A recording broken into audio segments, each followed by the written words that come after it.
Vaheguru Ji Ka Khalsa, Vaheguru Ji Ki Fateh. Welcome to Debate 1 of the semi-finals. You are watching the Kaur and Singh VAAD-VIVAAD debate show brought to you by Newshour TV and, of course, JUS Punjabi. Welcome to all of our viewers who've been following along on this journey. Today, we officially kick off the semi-finals. Before we get debate 1 started and I introduce our first contestants, I want to let all of the viewers know that your participation in this journey is so important. We've been sharing your audience favorites throughout this program and will continue to do so. So casting your vote, we will be sharing your audience favorites at the end of the program. And now, to kick off the semi-finals, let me share with you the topic for this round of debates. Let it be resolved. All Gurdwaras in the USA should ban speeches from politicians. Arguing in favor of this resolution, the pro side. Please welcome on the stage Ruhani Singh. Ruhani, good to have you. And arguing against the resolution, the neg side, Pavit Singh. Pavit, good to have you. Debaters, we will be kicking off the debate. The judges and live audience are ready. Let the debate commence. All right, semi-finalists, are you ready to begin? We'll start with Ruhani on the pro side. You have 4 minutes, Ruhani, starting now. Respected judges, esteemed opponent, and members of the audience.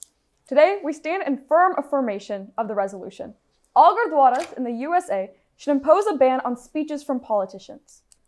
Ik onkar, Sat Nam, Garta Purak, Nirpo, Nirver, Akal Murk, Ajuni, Sabhang, Guru Prasad. From the very start of our Sri Guru Granth Sahib Ji, we are taught of one God who is true.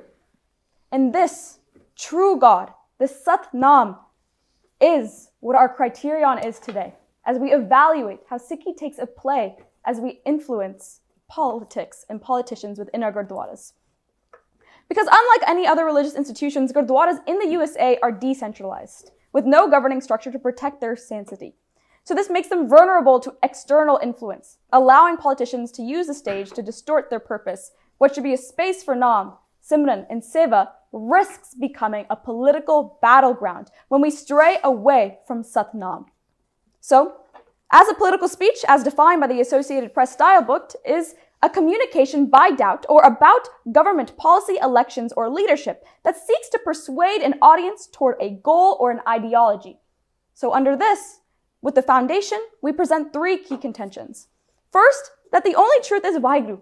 All else is false.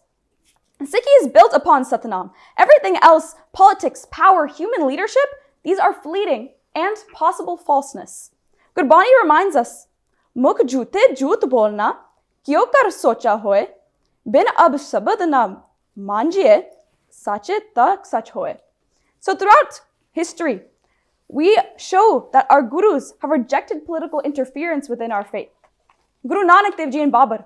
When Babur invaded Punjab, Guru Nanak Dev Ji did not align with any ruler. Instead, he openly condemned tyranny. Guru Arjan Dev Ji, when Jahangir pressured him to support the Mughal court, our guru refused, choosing martyrdom over political sacrifice and compromise. And Guru Har Gobind Ji established the Akal Takht.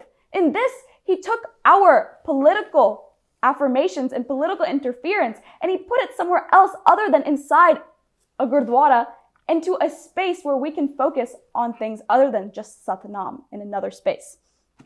So, what we allow is by allowing political speeches in Gurdwaras, we violate the principle of Satnam. Contention 2, our political speeches risk corruption. History has shown that when politics enter political and religious spaces, corruption follows. Gurdwaras exist to serve the panth, not politicians. But time and time again, external political forces have manipulated Sikh institutions. This has happened under the British Raj and Gurdwara control. Under the British rule, Sikh Gurdwaras fell into the hands of government-backed mahants who distorted Sikh practices, misused Sangat donations, and aligned with colonial authorities. Sri Nankana Sahib, the birthplace of Guru Nanak Dev Ji, was one such Gurdwara where corruption ran rampant, and it took the Gurdwara reform movement to reclaim control. This happened in the 1984 Sikh genocide, where Sikh institutions were led with a distorted autonomy and distorted leadership between the SGPC. And overall, no political party protected Sikhs. Only the Panth could protect Sikhs. And this goes to modern day as well. What we understand is political speeches in the Gurdwara open door for manipulation, for division, and for exploitation. A full ban is necessary to ensure that the Guru's house remains independent, sovereign, and above the falsehood of politics.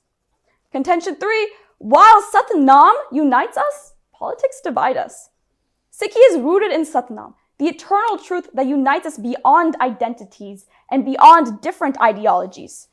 Politics, especially in the United States by contrast, are heavily polarized. Thank you, Ruhani. Your time is up. Bhavit, would you like to use any prep time before your first speech and rebuttal? Yes. Can I have 3.5 minutes, please? 3.5 minutes? All right, Bhavit, your 3.5 minutes of prep time are up. You now have 7 minutes for your first constructive speech and rebuttal combined, starting now. Vaheguru Ji Ka Khalsa, Vaheguru Ji Ki Fateh. I negate the resolution. All Gurdwaras in the USA should impose a ban on speeches from politicians. My value for this debate is Sikhism. My moral framework is Dharam Yudh, meaning the struggle for justice. Dharam Yudh represents the Sikh principle of standing up for righteousness and justice in the face of oppression. Allowing political speeches in Gurdwaras supports this by providing a platform for advocating for social and political change, aligning with the Sikh duty to fight for what is right. Contention 1. Allowing political speeches in Gurdwaras upholds the Sikh tradition of Dharam Yudh, actively participating in societal and political issues. Contention 1 of the Neg case, which advocates for allowing political speeches in Gurdwaras, is well supported through the framework of Dharam Yudh, the Sikh principle of standing up for righteousness and justice. Sikhism has always encouraged active engagement with societal and political matters, particularly when issues of justice, human rights, and freedom are at stake. By allowing political speeches in Gurdwaras, Sikhs uphold their moral obligation to speak out against injustice and advocate for change. The teachings of the Gurus highlight the importance of fighting oppression, and Dharam Yudh calls upon the community to confront social, political, and economic inequalities. Gurdwaras can serve as platforms where issues impacting the Sikh community, such as discrimination, human rights violations, and the need for systemic change are addressed, continuing the legacy of the Khalsa's commitment to justice. Just as the Gurus engage with worldly powers to assert moral authority, allowing political discourse in Gurdwaras reflects the Sikhism's enduring commitment to fighting for righteousness in society. An example can be taken of the founder of the Sikh religion, Guru Nanak Dev Ji. He always provided his views to all people who followed him, yet he never forced anyone to follow what he said. He also allowed other people in the Sangat to tell their views. If they were of a different faith, if they had a different perspective on something, he allowed them to give their view, he gave their view, yet he never forced anyone to take it. This is why we should allow politicians to come into our Gurdwaras, as they're not forcing us to change, they're just giving us their perspective on a topic. We can also see that Guru Nanak Dev Ji's own accompaniment by Mardana Ji was of a different faith. Did he ever force him to convert? Did he ever provide any slander to him? No. He was always respected, even though he had different beliefs. This is why we should allow people who may have different beliefs to come in and provide us with the knowledge. Either we change or we don't. That's up to us as the Sangat, right? Contention 2. Banning political speeches would hinder the Gurdwara's role as a community hub for discussing and addressing important social and political concerns contrary to Sikh values of engagement and activism. SikhNet 2019. I.J. Singh argues that restricting political discussions in Gurdwaras diminishes the community's ability to address important societal and political issues. He emphasizes that Sikh history and teachings, including Guru Nanak's critiques of oppressive rulers and societal injustices, have always been deeply intertwined with political and social concerns. By avoiding such discussions in Gurdwaras, the community is ignoring critical issues like inequality, justice, and human rights, which are central to Sikh values. Singh critiques the idea that banning speeches creates true peace, arguing instead that open dialogue and free speech are essential for progress and engagement. This supports the idea that Gurdwara should remain spaces where Sikhs can address pressing societal issues rather than retreat into a false sense of tranquility. I'll now move into my rebuttal. To rebut the first contention, it was said that Gurdwaras are decentralized and they should be based on the one true God, Satnam. So Vaheguru has created this moral world for a reason. It's so we can live in it. So we're not meant to not live in this world. We're meant to interact with our surroundings, right? We can see when Guru Nanak Dev Ji used to see yogis who didn't concern themselves with political and societal stuff. They were outside of the world, yet they were not living a true life. Guru Nanak Dev Ji told them, concern yourself with the outside world, learn about it, right? And that's how they truly engage themselves in this world. So Vaheguru, once again, he has created this world so that we can live in it, right? And it was also said that the Gurus have rejected politics. That's false. The Gurus have not rejected politics. We can see many times in the the politics, how you act upon something. Sant Sipai, right? You should always be included in these types of things and provide your perspective. To rebut the second contention, politics are already active in Gurdwaras. There's a reason that there are Gurdwara committees. We're kind of talking about something that's already active in Gurdwaras. Why can't we let other politicians come and provide their views? So then move on to the third contentions. It was said that politics divides us, but politics did not divide us. It gives us a way to connect with others. And my opponent looked at it through the perspective that Satnam does not divide us. If we look at Sikhi, there's so many divisions. There's a reason why we're here debating today, because in the religion of Sikhism, there are so many different perspectives that can be brought upon. So it is wrong to say that Satnam is the true way and that it doesn't divide us, because there are so many divisions in the Sikh religion. So in the end, politicians should be allowed to give speeches at Gurdwaras and provide their knowledge, because we are not obliged to follow it. They're just providing us with the knowledge that they would like to provide, right? And it was also said that there are no political parties that represent Sikhs, only the Panth. But you could look at the Panth as a political party, right? Political party doesn't have to be like the big ones that we hear, Republican, Democrat in the USA government, right? The Panth could be considered a party. It provides their own views. It helps the Sikh community through the Gurdwaras and through the representatives that may come, right? So that concludes my next speech and rebuttal. Thank you. All right, thank you, Pavit. Ruhani, how much prep time would you like to use? Yeah, before 4 your rebuttal? minutes, please. 4 minutes starting now. All right, Ruhani, your 4 minutes of prep time are up. You now have 3 minutes to begin your rebuttal speech, starting now. As we continue the debate, it becomes clearer and clearer that the outside of this argument has incredible merit. My opponent's first point stated that active engagement in human rights and equality comes from having political speeches within a Gurdwara. And I realized I did misspeak earlier, stating the Akal Takht as not being a Gurdwara. While this is false, what we know is that that is in India. And here in the USA, we don't have an Akal Takht. But being a smaller, decentralized population, we rely on a multitude of other institutions, such as SALDA, or such as Sikh Coalition. And these are separate spaces where our community can come together and do make active agreements and make active compromises for our political association within our country. For instance, giving the TSA guidelines on how to help Sikh individuals who are traveling. So we don't need to determine human equality and debate within a Gurdwara when we have separate institutions within the US. Furthermore, my opponent stated that we are a hub in a Gurdwara when we allow political figures to come and give speeches. He said that, quote, to not do that would, quote, be ignoring equality and be ignoring righteousness. But the question that comes from this that I give from the outside is, when does our righteousness get compromised? Because the truth is, while our gurus engaged in political discourse, they knew what Satnam means. And to truly practice what the true God wants for us, to practice truth, is the right way, unlike something that can be dealt negatively. When we take Satnam within a wrong interpretation, that is when things get negative. And our gurus didn't do that. However, we, as humans, as individuals surrounded by Home, are very capable of doing that. So thus, it comes clear that Satnam as a point becomes incredibly persuasive and important to look upon. Because with that being our main ideal, political figures need to be criticized. Because there's a multitude of times in which we realize political figures do come with extraneous ideas and extraneous goals within a Gurdwara to promote ideas, to get money, to do things that benefit not the Gurdwara or the Sangat or Satnam, but themselves. Furthermore, my opponent declared that our intersectionality makes us stronger. And while that is true, it is no doubt that political factions in the fact have divided us. We can look at the Akali Dal. While that represented the Sikh community in India, it led to a lot of discourse that led us to 1984. And looking at that, what we have to realize is our leadership is a very important thing that must be looked at from a critical standpoint. And when we say that any speech, any politicians can come into our gurdwaras and promote their goals, we risk that corruption. So thus, the AF stands strong. All right, thank you, Ruhani. You have up to 2 minutes left for your final crystallization speech. Can I have 2 minutes prep? Sounds good, starting now. All right, Ruhani, you now have 3 minutes for your final speech, starting now. The Sikh Panth today does not need politicians to tell us how to serve our community or what ideologies we should follow. Because within our Gurdwara, we have one authority that tells us what we need to do.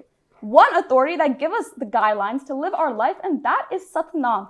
That is our Shri Guru Granth Sahib Ji. So when we allow politicians to give speeches with the Gurdwara, what we are saying is that their words, their goal to persuade, suddenly becomes the truth that we listen to. And this is not the case, because what we listen to is one thing, and that is our Shri Guru Granth Sahib Ji. So when we fight for Dharam Yudh, while it is a conquest that is important for our Sikh Dharam, it is even more important that we do that under the truth of Satnam. We do that under the truth, and we do that under the teachings of our one true God, not many different political features and people with different ideas telling us different things. And only then, when we stick to our main true value, taught to us in that space of a Gurdwara, we will be able to find our intersectionality. Only then will our differences make us even stronger. And once again, that all starts with making sure that we listen and we know what the main authority in a Gurdwara is. So what we understand is when we take the main criterias of Dharam Yudh versus that of Satnam, well, our Shri Guru Granth Sahib Ji tells us from the very first lines that it is one true God to whom we listen to and to whom we base our actions upon. And for that reason, the AF remains true. That we must, in the USA, ban political speeches in the Gurdwaras. Because here, in America, we have a multitude of things that can help us get our political points across while remaining true to Satnam that we are taught in a Gurdwara. We are capable then of not breeding corruption while making sure that our division and intersectionality comes across in a correct way. And when we do that, we become even more united under the truth, not any manipulation or any falsities. Bujuk maafi deni ji. Vaheguru ji ka khalsa, Vaheguru ji ki fateh. All right, thank you, Ruhani. Bhavit, you now have 2.5 minutes of prep if you'd like to use it. I like to use it. All right, Bhavit, this concludes your remaining prep time, and you now have 3 minutes to begin your final speech for the negative, starting now. I would like to provide my closing remarks and why I believe I won this debate. Once again, I'm negating the resolution. I'm saying that Gurdwaras in the USA should allow speeches from politicians. So my moral framework is Dharam Yudh, the struggle for justice. So this moral framework is attacking the argument better because as Sikhs, we were taught by our gurus to struggle and go through adversity to end up getting the results that we want, right? And this moral world that has been created by Vaheguru is for us to live in it. It's not for us to disassociate ourselves with the political and societal issues. We're supposed to concern ourselves in it and stand up for what we believe as Sikhs is right. What we see in the Guru Granth Sahib Ji, we must come to Gurdwara. We must allow these people to come, hear what they're saying, and then we advocate ourselves also, right? So once again, we're kind of, by saying that we should ban it, we're going against what our gurus have said. Our gurus have said to involve ourselves in these types of things because they themselves have involved themselves in politics and the world of this, right? They've never said not to partake in politics. Once again, my opponent states that we shouldn't let people come into our Gurdwara. Why are we not looking at the perspective? What if it's a person inside the Gurdwara who's a politician? It's a Sikh who's grown up in that Gurdwara, right?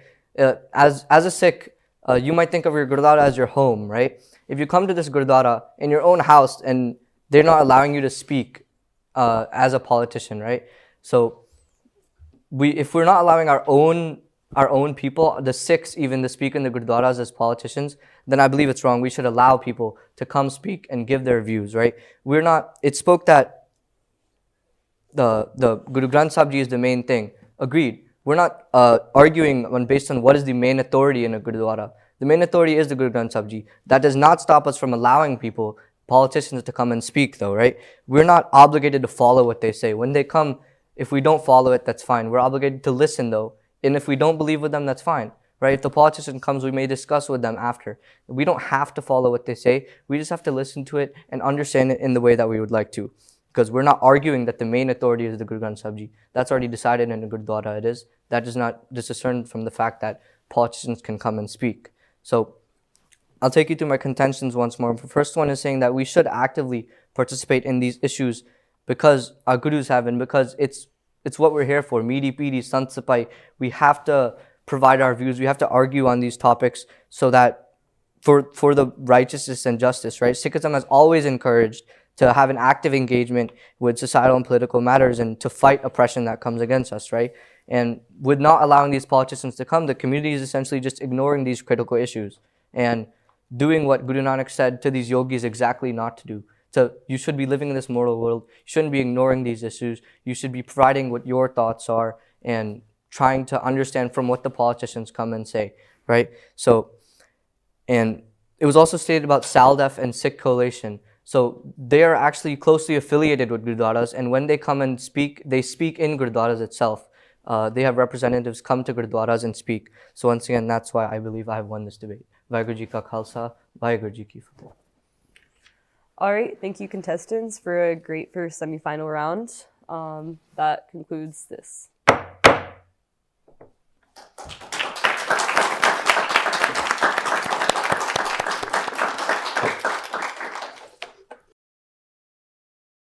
All right, so, before the kids went in, I told them, for these semifinals, the stakes are going to be higher, everything's going to be at a higher level, and I, as a coach, really saw that come through. So, I think the debate was fantastic. It's nice to hear a new topic. I think the debaters handled it really well, and it's going to be a tough job for you judges. So I think, looping back to kind of the judging criteria, I think, I want to start off by asking you all to think about, what do you think of the framework debate in this round, and who kind of edged out there? And then in terms of clash, who really had the better clash on those points and on the framework? So that's what I'll leave you all with. I kind of want to talk about the value clash first, because I feel like this is the first debate we've seen where both opponents are really clashing with their other value and supporting their own. And I think all their contentions tied back to whatever value they're supporting as well. So like Ruhani had her value of like Ekam Kaur and like Satnam basically. And she went back in her final crystallization speech to talk about how that youth is important to practice under God. Right. So basically she's saying that like Satnam should be the main one, and then Youth is so important, but it falls secondary. Yeah. And then Bhavid kind of said, he explicitly said that his value criterion of Youth attacks the argument better because he just tied it back to the frameworks of Sikhi and like standing up for those who are oppressed and like supporting justice and everything, which I also thought was good because he really explicitly went across it. So what did you guys think with that? I think Bhavid did a great job with framing the round, for framing his arguments, especially the argument about the fact that Vaheguruji created this world for us to live in and for us to engage with. Like there's obviously a fine line there when you get overindulgent and things like that. But what he was describing, especially in his second contention, when he said that why live with a false sense of tranquility? I think that hit home. Because if we ignore what's going on in the outside world, everything seems amazing, right? But in reality, there are issues out there in the world. And then as Sikhs, it's our duty to stand up and fight oppression when we can. So I think that was an interesting thing he did with his framework. And I did appreciate how in his crystallization, he specifically went in and said, like, my value criterion continues to work. My value criterion is still stronger. I think it was great. I love Bhavid's crystallization because I think he was very explicit with everything he said. First, I'm going to say why my value criterion is better. And he had a good justification for it that was in line with all his other contentions throughout. Yeah. And then he also went through his main rebuttals, which was good because it went against some of her evidence about how, like, the gurus have never said not to participate in politics, which was a big part of her argument. Right. And then also I loved his call out to how he also said that the Guru Granth Sahib Ji, of course, is going to be the main authority in Gurdwaras. Yeah. But he said, and he tied it back to his own contention as well, of how politicians, you don't have to follow them. We always have to follow Vaheguru. So I thought that was a great contrast to do. And it reminded me a little bit of the Gurdwara thing as well yesterday about whether we prioritize worship or everything else. Yeah. And I think it worked really naturally here. Yeah.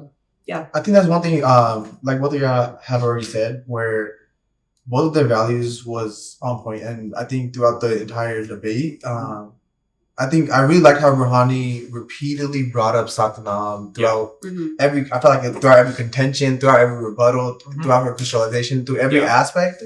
I thought in terms of like, even everything that we heard throughout the quarterfinal rounds, I felt like Rouhani did it the best in terms of how she kept her value there the entire time, through every single aspect of it. Bubbitt was strong too. I think he was able to connect it really strong to his contentions, but like it wasn't really there as visible throughout every single aspect of it. But it was there when it needed to be. Right, and he brought it up at the end. Yeah, exactly. So like that's something like in the beginning and the end, like when it needed to be there, like it was there. But like in the rebuttal, I really liked Rouhani. Like she even brought up in the rebuttal, right? Like in every aspect she brought it up. So I think that was a really strong point of Rouhani's outlet. Yeah, her third contention, which we didn't really talk much about, because she didn't really have a chance to finish it all, about politics dividing us, Satnam unites us. I'm interested to hear what you guys have to say. I thought his rebuttal on that was a little bit controversial. Like, yes, there are sects within the religion, and that causes some divides. But that's true of any religion or any group for that matter. So I was wondering what you guys' thoughts were on that. I mean, specifically for the third one, right? Like, because the way that I just wrote it down, like he was trying to make the argument, or she made the argument that Satnam unites, politics divides, right? And it seems like he literally just tried to flip it where politics unites, Satnam divides, right? And I was like, like you said, like a little like it was a tough take. Yeah, like that's okay. I started. I was like, that's a controversial take. I want to talk to the So but then like even for that, right? I think in her rebuttal, like she brought touched to that point. She brought the Kalidal, right? She's like, it's like so politics unites, but what about this, right? But in terms of like, so I think she did a good. I think it was a weak rebuttal from Bhavin, but I think her rebuttal to his rebuttal was really strong. Kind of quashed out.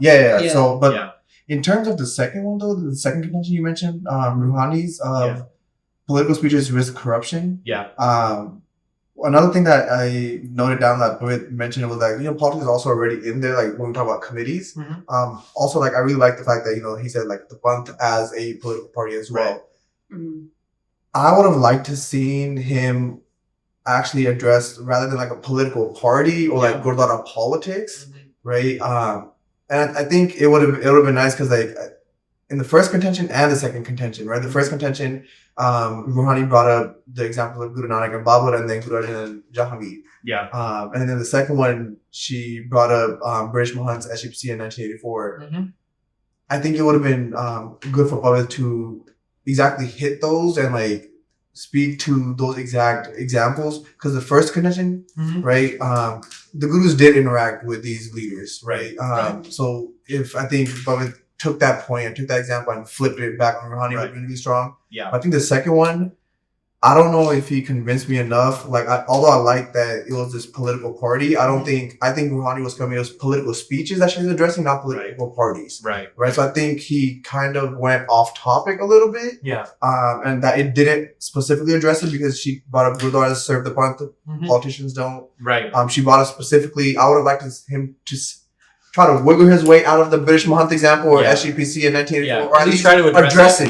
Because he just avoided it and just kind of said the Panth as a party and Gurdwara politics and committee. So I do feel like he kind of saved it though in his final speech when because she said like Gurdwaras are there to serve the Panth, and then he said, what about those like young Sikhs who grow up in the Gurdwara, see it as their home, see people as their family, and then they want to talk about the things in their life if they happen to become politics, or even just want to talk about politics and they find they can't. So if you brought it up a little earlier, it would have been a little more effective, but I think it was a great point to hone in on at the end. That one really resonated with me. I think you brought up a few points at the end that were new, right? That I would have liked to have seen. New-ish. That I would have liked to seen earlier, and then him really fleshing it out at the end, right? One of them was the bitty. Like the only time he specifically mentioned it was in the crystallization. Wait, no, he had it in the rebuttal speech I had. He in his first point, he said, I think it was pretty, he said, the Gurus have not rejected politics, and then he listed both Midi Pidi and Satsapai. We didn't go too into it, but I feel like at this point we have the like I just wish he talked more, like what Dave was saying. I wish he talked a little bit more about it, because that's it's a great example. We've seen it used in the quarterfinal rounds. It's a strong example when we're talking about politics. Going into the pro rebuttal, besides the her rebuttal to his comment about the division, like you said, that politics actually unites us and religion divides us. She had a phenomenal rebuttal to that. But I personally feel like her other two rebuttals to his first and second contention weren't the strongest. I don't, like, in some situations, I didn't know exactly what she was trying to get at ultimately. That was me for the second one. Yeah, for the second one about the righteousness, I wasn't exactly sure what she was trying to get at. So then, like, I resonated with her saying political figures need to be criticized. But again, it's like there's so much more there to address, right? And if anything, that didn't really solve the problem too. Because if anything, free speech would help us criticize them more because we're having a venue for that. Exactly. So that one I didn't connect it at all, honestly. Yeah. One of the really good examples that Bhavat brought up, in my opinion, is the one about Nirlal Najib. That he actively, like Guru Nanak Dev Ji actively traveled. With his travel companion was somebody of a different faith. Yeah. So he never attempted to convert him, but rather openly listened to him. And that is like, I feel like that is his way of saying, like, well, if Guru Nanak Dev Ji can do that, such an enlightened individual, then like, why would we try to hinder that as like much less enlightened people? You know, like if he's able to rise above that, then we definitely should too. So I think that was strong. I wish he'd said that a little bit more explicitly, but giving that example, I feel like that's what he was getting. And then I'm glad he also got to address the SALDEF and the Sikh coalition as well in his crystallization. I didn't think he'd get to it, and then he added it on, which was great. And I think that was a good ad. I don't know specifically how closely they're affiliated with the Gurdwara. I don't want to speak out of turn, but it sounded like that seems like it is, as of now, it is allowed. So that seemed like a good add-on. Like she could have added on, I feel like if she was talking, like I know Ruhani didn't get a chance to respond to that, but if when she brought that up, she could have like acknowledged that like, for now they're allowed to speak, but this causes damages because it's just kind of like exactly. Like, what's the consequence of this, right? Because otherwise that kind of like took away the argument for me, for her, because I was like, oh, they're still allowed to speak. It's just separate entities. It's the same as like a separate politician. Yeah, exactly. It'll be like your local congressman or whatever coming in and speaking, right? Because it's all about the platform to speak, not who's speaking. Exactly. I want to circle back. You were talking about the Bhavat's second contention, and that you felt like the pro rebuttal wasn't really there. I had a little bit of difficult time as well trying to follow her argument, but ultimately what I kind of condensed it down to was what she was trying to do. I was trying to follow her. And I don't know if I'm just kind of like throwing what I'm thinking that she was trying to say on her. So like, let me know if you guys kind of got the same thing, but when talking about, you know, by banning these speeches, it hinders the roles of the Gurdwaras as political and social hubs. That she was ultimately arguing that at the end of the day, humans are flawed, but you know, Vaheguru is not, right? And then circling back to her value of Satnam, and that politicians need to be criticized and grounding it. Yeah, I think I kind of see what you're saying about that rebuttal. How it's like yes, like when he's saying like, oh, we need the political hub for activism in order to fight oppression, but then she's saying we can't fight oppression if we lose the idea of the truth. Yeah, but it's just. I wouldn't have gotten that until I heard you talk about it. So and I don't even know if that's what she was going for, right? Like that's what I'm saying or assuming that she was going for, right. And the thing is, that's half of his argument, right? So that's like one rebuttal that didn't go through for any of us. Exactly. Yeah. For value, again, I thought both of them were very strong. Again, just because Ruhani brought it up in every aspect of it, including the rebuttal, I will give a slight edge to her. But I mean, I thought both of them did an amazing job in including the value. So I think value is really close because I think Ruhani did a better job of tying her own argument back to her value. Whereas Bhavat did a better job of saying why his value was better than hers. Okay, so it looks like we have a decision, a very hard one. Tough page to get on, but we're there. This was a tough one. Well, that's a good kickoff to the semifinals. This was a great round.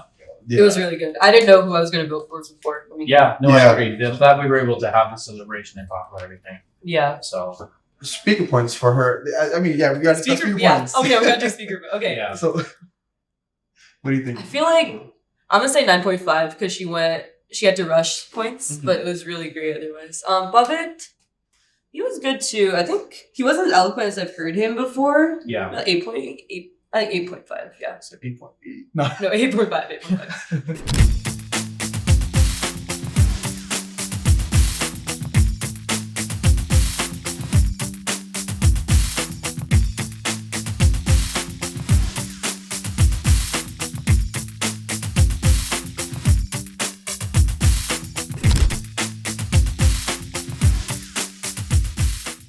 So this next fallacy is a bit of an interesting one, and I think the viewers will appreciate. It has relevance in your personal life as well as perhaps your financial life. It's called the hot hand fallacy. It's a bias that is noted in cognitive science. It's that we sometimes are not able to understand probability well. And so, if I'm sitting there at the free throw line making a basketball shot, let's say I have a 50-50 chance of making each shot. Let's say I make 5 shots in a row. Even though technically your next shot, you only have 50-50 chance of making it, all your co-players and all the people watching you are going to think that you have a hot hand in this, that you're going to make the next shot. And maybe you'll be disappointed.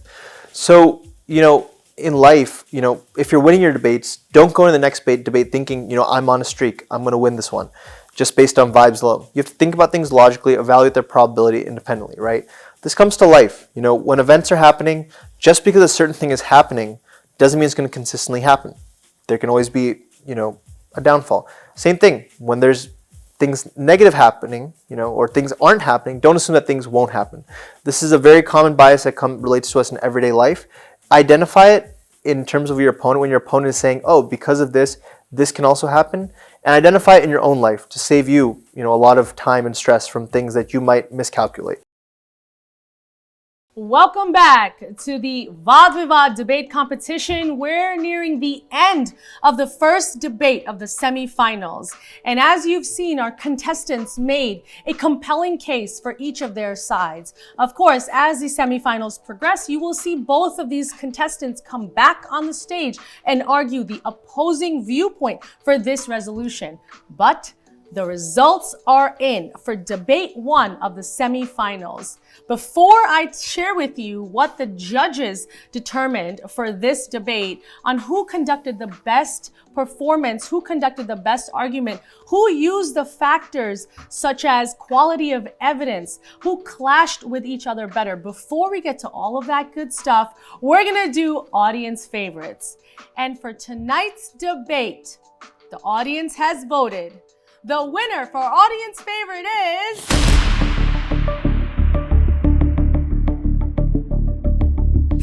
Ruhani Singh. Congratulations, Ruhani. Ruhani, the audience keeps loving your performance, your debate style. What do you have to say to them yet again? Thank you so much. With the Guru's Kirpa, I've been given such lovely people to learn from, to be inspired by. So thank you for all your support. All right, here's the moment you've all been waiting for. We are making our way to the finals, but we have a few more debates ahead of us. However, debate 1 has officially concluded and the results are in my hand. So, drum roll please. The winner of debate 1 is